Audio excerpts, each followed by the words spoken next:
Hello and welcome, my faucet-wielding leaves. So, the next batch of Kamen Rider Geats episodes is here.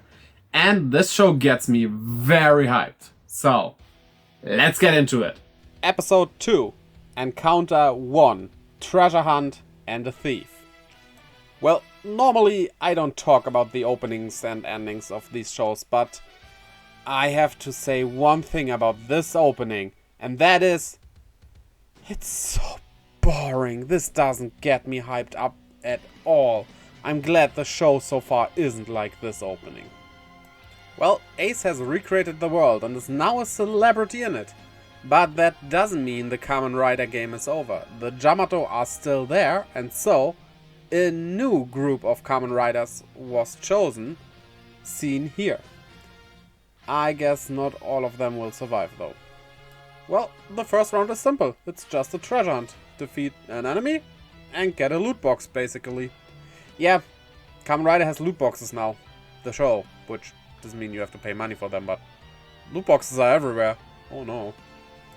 Oh, Ace gets a water elemental thingy weapon power-up thingy. Looks like a faucet though. Funny. It is a faucet! And a water gun. I love this. Oh, Kawa got lucky and got that boost power-up. That's nice for him.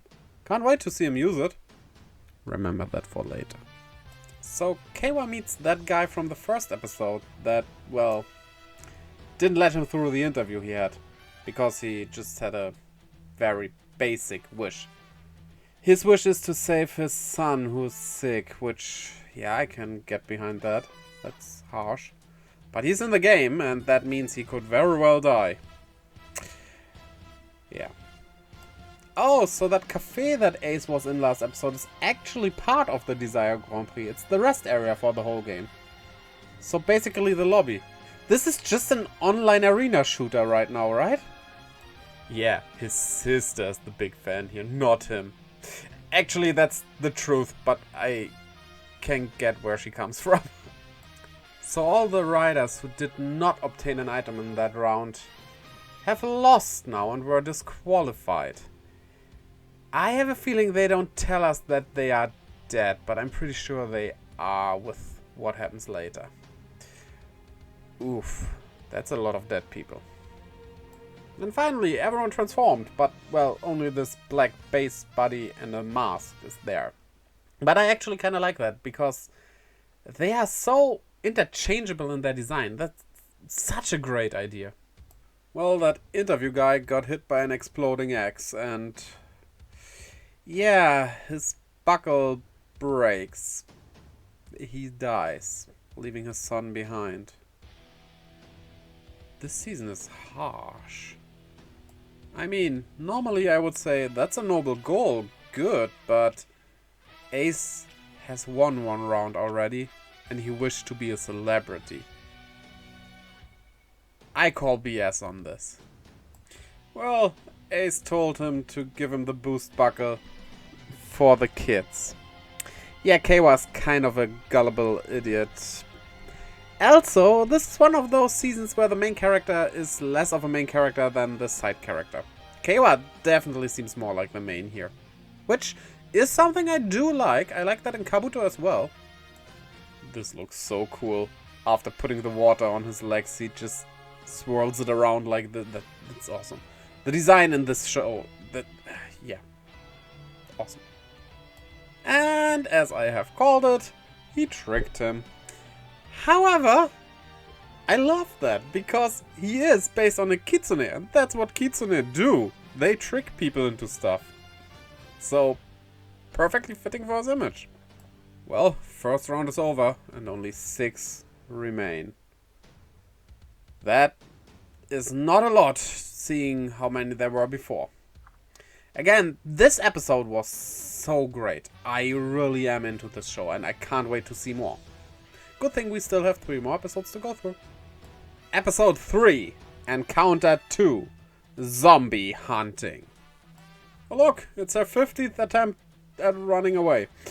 Maybe you shouldn't livestream that. That kinda defeats the purpose. Especially if you have Foreigner 1 and Foreigner 2 following you. And there they are! The foreigners! I'm so afraid of them. But I love how they want an autograph from Ace. And take her home. But first the autograph. That's more important here. Echeveria Purple King? Beargrass? Fedimus Aizoon? Century Plant? Velvet Leaf? Spineless Yucca? Snow and Summer? Mexican Stonecrop? Dwarf Fan Palm? Plush Plant? Chinese Mahonia and Chandelier Plant maybe? I also have no idea why there are plant names on those stairs, but well, here we go. So round 2 is a classical zombie game. You get bitten, you get zombie.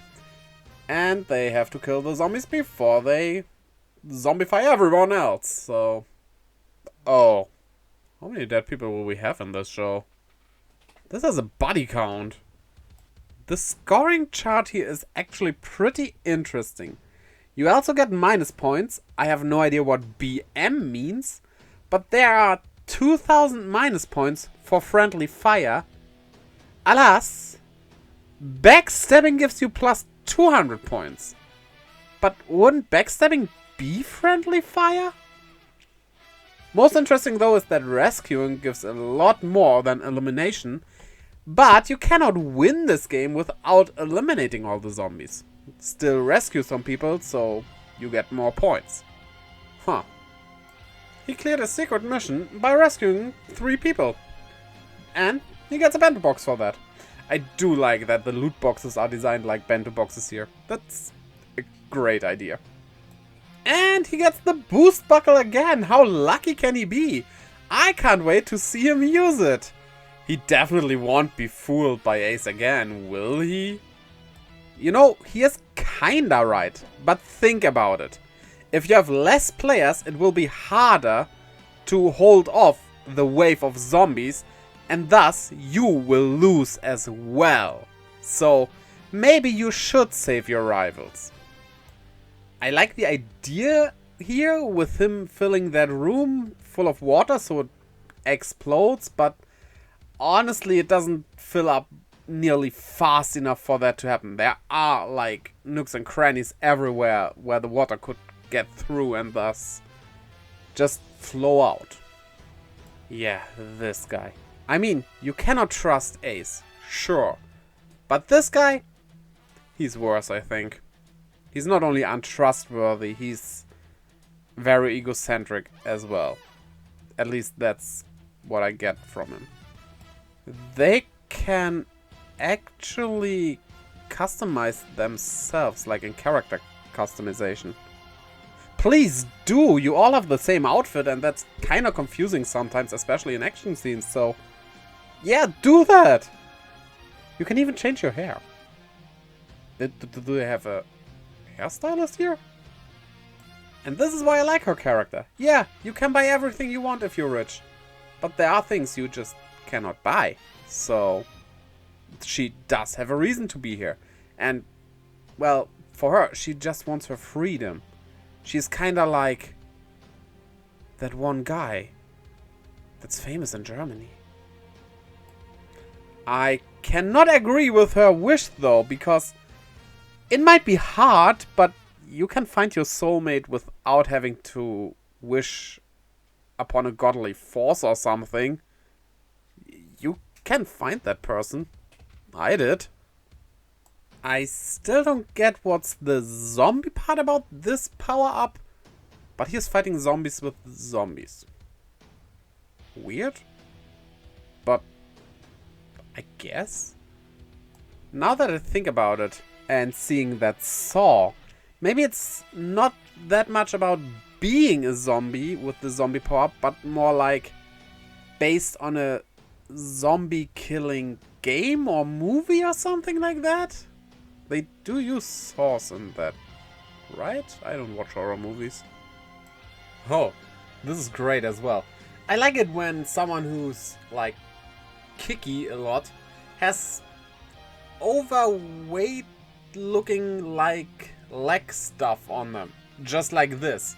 This looks like it really packs a punch, or, well, kick, if you kick someone with it. And he kicks Dapan, but without getting a penalty. Would that mean... Yes, he was bitten by a zombie. So, do we lose the pawn already? I would have thought that he would stay for a bit longer at least. Rief wanted to tell us that if you train enough in soccer, you can still be a pro player even if you're old. Now this show shows us that an injury just will destroy your career. That's a bit of a mixed message here.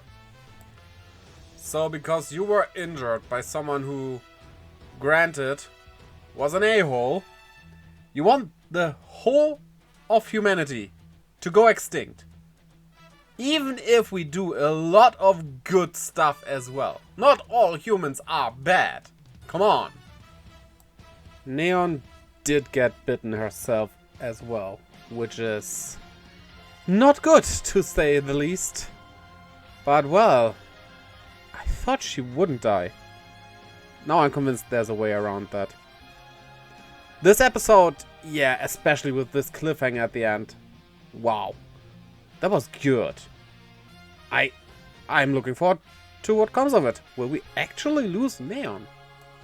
Desire Grand Prix rule. Those who lose their lives in the game will also be eliminated from the real world. Please stay vigilant. Episode 4. Encounter 3. Win condition. I mean, I agree. There are wishes that are worth risking your life for. Money though? Even if you lived your whole life in poverty, would you really do it for only just money? Wouldn't you have other wishes, like everyone being able to lead a peaceful life, which would bring you out of poverty as well and stuff? Money is not a good wish to risk your life for. The foreigners again. They're coming after us. They will get all of us. The prime example of an abusive mother. Sure, she always tries to run away from home. But did you ever stop thinking why she does that? Putting a tracking device on her and then slapping her so hard that she'll hit the ground. You're not a mother. You're just a...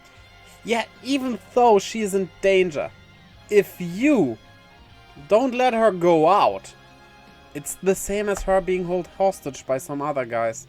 Sure, you won't threaten her life, probably, but still, that's still not a way to live. I mean, it really takes something to thwart away your daughter that much. In the eye of death, she was thinking about returning home, even though she wanted to get away all the time. And then you reassure her that she definitely does not want to be home. Nice. Good going. I mean, you could call him mean, but why not?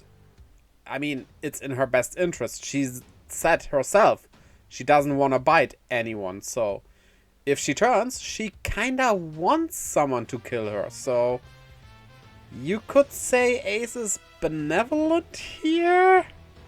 Yeah, I wouldn't go that far. I mean, you should be glad that God never loved you. Because have you seen what God does to the ones who love him? Have you read Hiob? That's not something you would want. I agree wholeheartedly with her. She basically is on her deathbed. Saying stuff like don't lose hope and everything. That doesn't help. Not in that situation. The person knows I'm going to die. So don't try getting her hopes up. There's no hope. It will only hurt all the more if you do that. Hey, yeah, he's supposed to be biting him here, but... insert adult joke. Way to go, Neon. That's such a great entrance. And yes, I said you know you're going to die, but maybe there's hope. That's what I thought. Because if they finish the game before they turn, can't they be rescued? And that pretty much confirms it. Like, all damages and everything goes away once the game is finished. Or at least that round of the game is finished. So, in her case, there is so. Still agree with her talk earlier though. Yeah, he got the boost buckle. The rare item. Twice in a row. Look in which hand that thing is now though. And she really uses it. I am very fine with Kawa never using it, or, well, not never, but for now giving it away mostly. But I wouldn't be fine if Ace was the only one using it. So, yeah, here we go. And it looks kind of a bit off with the pink. I don't know, the orange and pink don't work that well together, but oh well. Still, it still is a good design. And I really love how she uses it. Like, when she kicks or slides, she uses those turbine thingies to get more thrust into it. Then he gets thrown around by Kawa. This is a nice piece of work here. And just before she turns, she finishes every enemy off with her giant hammer. This is great. Yeah, this episode again was so great. I so enjoyed this show so far. Please don't go down the drain, because in the later episodes a lot of Kamen Rider series do that. But I have a good feeling here. Also, the end is nowhere near in sight, of course. Those who are eliminated from the game are disqualified from being Kamen Riders. Episode 5. Encounter 4. Double Concentration. This show was made by a TV company. Those people didn't know they were in a TV show about fixing a house. That is not how that works, and the TV company that makes this show should know how the TV industry works. Shouldn't they? That also, purely logical, it doesn't make sense. You can't just film somebody out of nowhere. That's, especially in Japan, totally not allowed. We're painting the roses red. We're painting the roses red. So yeah, round 3 is concentration. I had no idea what that was, because over here it's called memory. But just to make sure, it's that game where you choose 2 cards, and if they are the same, you get a point. And if not, well, you turn them over again and continue. In pairs. Dapan died last episode because he was in last place. So we only have 5 participants. How will this work? So he gets one of the administrators of the game. Kamen Rider Pumpjack, which is basically just Dapan in orange. Well, a panda does look like a pumpkin, I guess. Wait, what? And so, yeah, Ace paired with Neon. That's not what I've expected with the beginning of this episode. I would have thought Buffer and Geats would be a team here. You give her the weapon because of the power balance of your team. Yeah, I mean, you could see that in a bad way, but honestly, he is more experienced. He was there at least for the last round, if not more, so it does make sense. Yep, he got the boost buckle every single time. But did he really? Because he never used it. And I hope this running gag goes on for a while. At some point, he has to use it, or else it would be just stupid. But for now, let's say like the next 10 episodes maybe, just give it to someone else every time. That's nice. Also fits his personality. So once they defeat them, they can see which suit of card that specific Jamar was. Also, you can tell their colors, because there are ones with red hats and ones with blue hats, so you get a little hint there. What I would do is let only one of our team battle, while the other one keeps in his eyes who is which suit of card, to make it easier. But seeing how Buffer's surprised that one was revived, they didn't even get the basic rule here, which I don't know, it seems so obvious. Oh, so there's a designated power-up for each rider. I kinda like that, and it seems to be color-coded. Now, why a kitsune of all things has a magnum? Well, who knows. But does it really matter? Neon trying to strike a bargain here and wants boost as well as magnum in exchange for zombie. This is Kawa. Well? Okay, so he lost a friend in a previous game.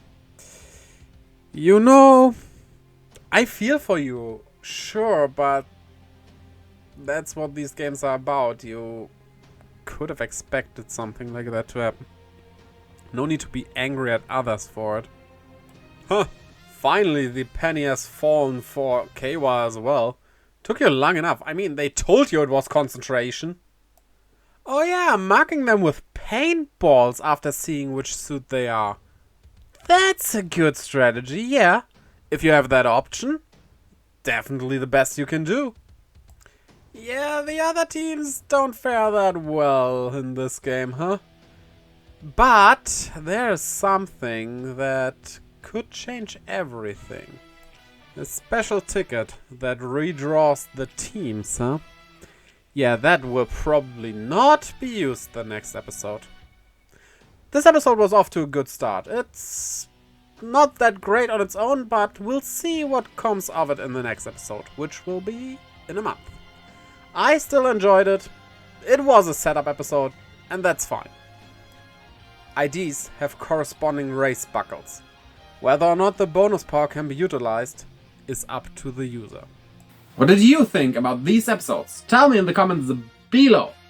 Also, fire your water gun on the like and subscribe button, as well as that little bell, to keep updated whenever I upload a new video. Also, check out the links in my description to my Twitter and Instagram, where I post stuff, as well as to my Twitch, where I livestream every Friday, Saturday, Sunday, and Monday. I hope to see you over there as well, and until next time, bye-bye!